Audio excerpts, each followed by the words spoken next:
अस्सलाम वालेकुम, मैं हूँ राना अदनान शबीर खान।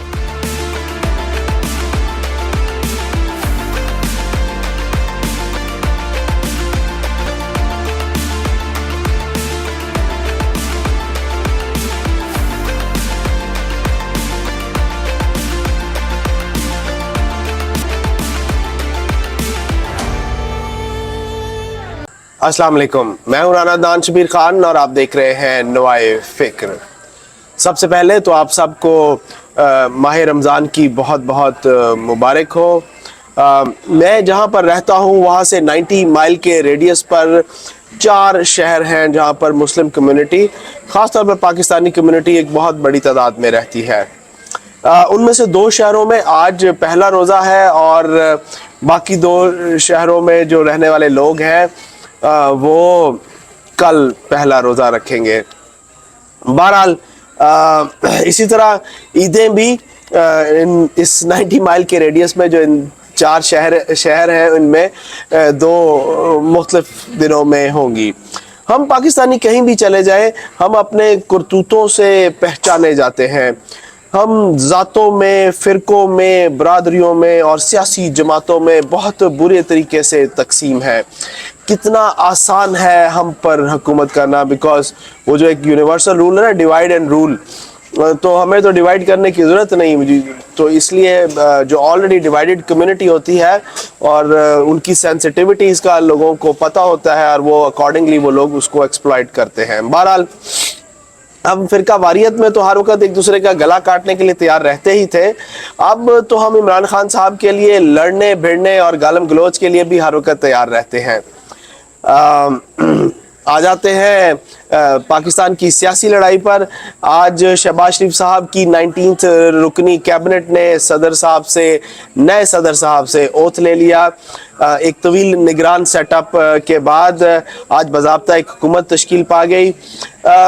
चलते हैं अहमद के पास और उनसे पूछते हैं कि क्या हम सियासी इस्तेहकाम की तरफ जाएंगे और क्या चीज़ें अभी बेहतरी की तरफ जाएंगी या अभी भी कोई अलूजन्स या अभी भी कोई गलत फहमियाँ या अभी भी कोई ऐसी चीज़ें मौजूद हैं जिनमें इबहाम है। जी अहमद। जी अस्सलाम वालेकुम राना साहब, खुदा खुदा करके कैबिनेट की अनाउंसमेंट हुई और पता चला कि वज़ीर किस किस को क्या क्या स्लॉट दी जा रही है। उसमें एक इम्पॉर्टेंट चीज़ ये थी कि नई कैबिनेट ने जो हल्फ लिया है वो नए सदर से लिया है, आसिफ जरदारी साहब से, आरिफ अलवी साहब से नहीं लिया। तो क्या ये ज़िद थी वज़ीर आज़म की कि हमने हल्फ जो है वो अपने सदर से या जरदारी साहब से लेना है, आरिफ अलवी साहब से नहीं लेना, इस वजह से कैबिनेट लेट गई या कुछ और वजूहात थी? तो बहरहाल आज हल्फ हो गया। उससे पहले जरदारी साहब ने एज ए सदर गार्ड ऑफ ऑनर भी लिया। जो सबसे अहम स्लॉट थी और जिसके लिए बिल्कुल नया नाम आया वो है फाइनेंस मिनिस्टर। मुझे आज भी याद है कि जब शहबाज शरीफ साहब इमरान खान के दौर में, जब इमरान खान की गवर्नमेंट हटी और शहबाज शरीफ आए, तो उस वक्त ये बात की गई और अहम सवाल ये उठाया गया। सब ने कहा कि हमें ये ना बताओ वज़ीर आज़म किसको बना रहे हो। वर्ल्ड बैंक ने पूछा, IMF ने कहा हमें ये ना बताओ वज़ीर आज़म कौन है, हमें बताओ फाइनेंस मिनिस्टर कौन है। इस मुल्क का इस वक्त सबसे बड़ा इशू इकॉनमी है और इसी की बेस के ऊपर वोटों का ट्रेंड भी बना है और बाकी चीज़ें भी बनी हैं। तो इकॉनमी में कौन आ रहा है? तो इस दफ़ा बिल्कुल नया चेहरा, बैंकर औरंगज़ेब को लाया गया है, जो कि हबीब बैंक में थे। आज उन्होंने हबीब बैंक के बोर्ड से इस्तीफ़ा भी दे दिया आने से पहले। हबीब बैंक पाकिस्तान का सबसे बड़ा बैंक है और औरंगज़ेब साहब के लिए एक बड़ा चैलेंज है कि वो मुल्क की इकॉनमी को कैसे बेहतर करते हैं।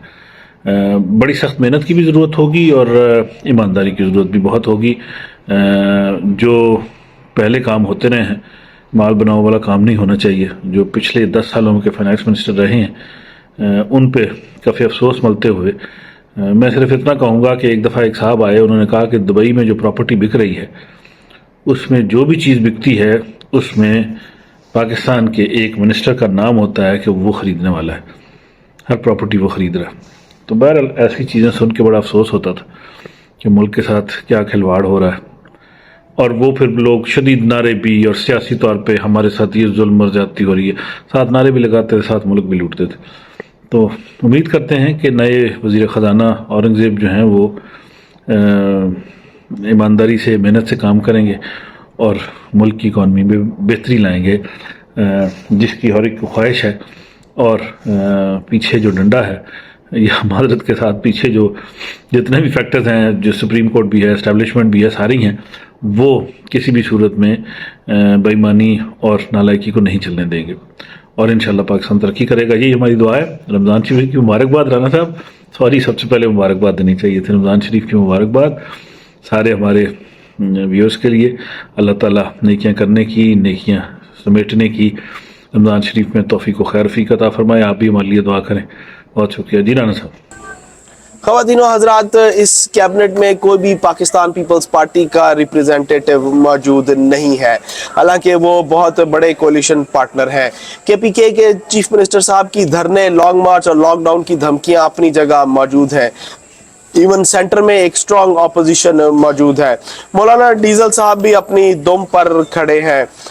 जैसे कि मैंने कहा कि रमज़ान की आमद हो गई है, तो हमें रोयत हलाल कमेटी के अगर चेयरमैन की बनोकलर, वो दूरबीन अगर हम लेकर सियासी और माशी इस्तेहकाम ढूंढने की कोशिश करें, तो क्या हमें सियासी और माशी इस्तेहकाम उस बनोकलर से या उस दूरबीन से नज़र आ जाएगा? मुझे तो नज़र नहीं आ रहा अपनी इस ऐनक के साथ। जहाँ तक बात है माह रमज़ान की, तो पाकिस्तान में वो कहते हैं कि 11 महीने ताड़े तो 1 महीना साडा। तो जितने लोग हैं जो कि चीज़ों को, अशियाए खुर्दो नोश को स्टॉक कर लेते हैं, छुपा लेते हैं और एक मसनूई जो है वो मार्केट के अंदर उसकी कमी पैदा कर देते हैं, मेरी उनसे दरख्वास्त है कि आप मेहरबानी करें, रहम करें। अगर आप इन यहूदियों और नसरानियों के मुल्क में अगर आप कभी तशरीफ़ लाएं, तो आप देखेंगे कि थैंक्स गिविंग पर, क्रिसमस पर यहाँ चीज़ें सस्ती हो जाती हैं, चीज़ों की सेल जो है वो लग जाती है, क्योंकि माह रमज़ान का महीना वो महीना है जहाँ जिसने कभी भी स्पेंड नहीं किया, या जो कम स्पेंड करता है उसकी स्पेंडिंग ज़्यादा हो जाती है। जिसने कभी फ्रूट नहीं खाया वो भी अफ्तारी के वक्त फ्रूट खाना पसंद करेगा। लोग बेसन ख़रीदना पसंद करेंगे, लोग आलू के और चिकन के पकौड़े खाना पसंद करेंगे। और अगर आप मसनूई तौर पर चीज़ों को स्टॉक करके उसकी मार्केट में एक कमी करेंगे, जिससे उसकी चीज़ों की कीमतों के ऊपर जाने का अंदेशा है, तो मेरा ख्याल है कि ये एक वक्ती फ़ायदा आपको ज़रूर देगा, लेकिन इन लॉन्गर रन आपको इस दुनिया में भी और आखिरत में भी अल्लाह ताला को इसका जवाब देना है। आखिरी बात करता चलूँ कि अल्लाह ताला इस रमज़ान की बरकत से अपनी रहमतों का नज़ूल हमारे फ़लस्तीन के मुसलमान भाइयों पर भी करे और उनके लिए आसानियाँ हो, और उनकी लीडरशिप को अल्लाह अकल दे कि वो ऐसे इक़दामात उठाएं जिससे उस खित्ते में अमन आ सके। मैं आपसे इजाज़त लूँगा। अल्लाह आप सबको आसानियाँ नसीब फरमाए और आसानियाँ तकसीम करना नसीब फरमाए। अस्सलाम वालेकुम।